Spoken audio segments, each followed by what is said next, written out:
First Alert Weather with meteorologist Noel Navarro. Welcome back, everybody. High fire danger prompting the first alert weather day, especially for western and central upper Michigan through 10 p.m. Eastern time. All in line with National Weather Service's red flag warnings.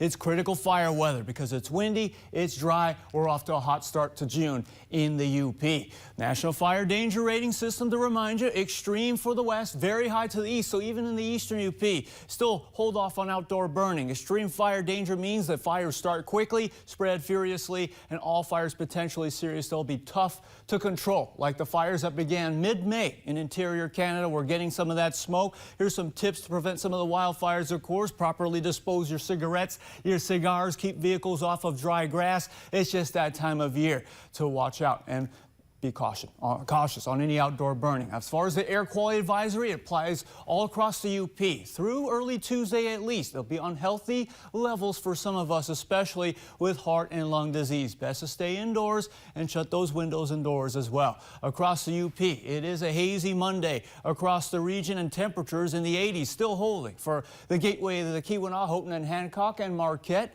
Much cooler towards St. Ignace. Here's our TV6 Skycam over Marquette here. 88 degrees, a southeast breeze. So those gusty winds will continue on through at least the next 48 hours, and we have dry conditions, low pressure across the region. We got as high as 91 in the Lawrence area, Silver City, in Ontonagon, and portions of the western and central interior of the UP. But take a look at the next 5 days. A big change after our dry, scorching start. It changes tomorrow. It will get some rainy relief, but it comes at the cost of isolated flash flood risk and strong thunderstorms. And we'll get a few more rounds later this week in upper Michigan with the rain and thunder. Current radar, so a northern plain system on track pushing east towards upper Michigan. What you're not seeing in the satellite is some humid air mixing in with this moisture-rich system to come as we take it to your future radar and temps. So we'll see increasing clouds out west once we get to the overnight hours and a few rain showers. By the time we get to that morning commute, there's a chance for an isolated thunderstorm along the west end of upper Michigan.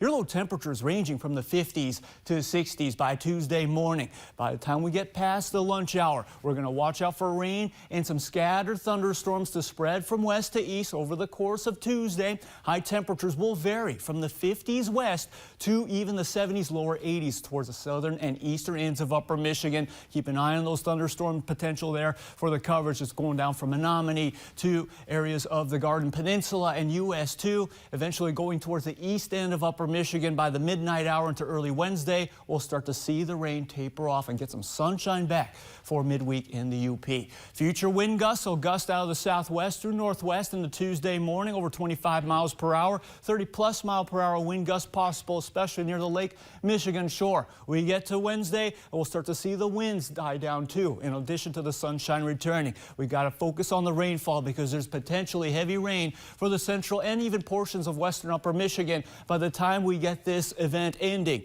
There's a potential for some isolated flash floods. Cannot rule that out. Plus, watching out for an isolated risk of severe thunderstorms for the central and eastern counties. We're talking about damaging hail, damaging winds. That cannot be ruled out. But the good news is in your 7-day forecast, the rain starts to taper. We get more sunshine back. It's more seasonal. Late spring temperatures ahead. I'm liking those 70s across the board, Noel.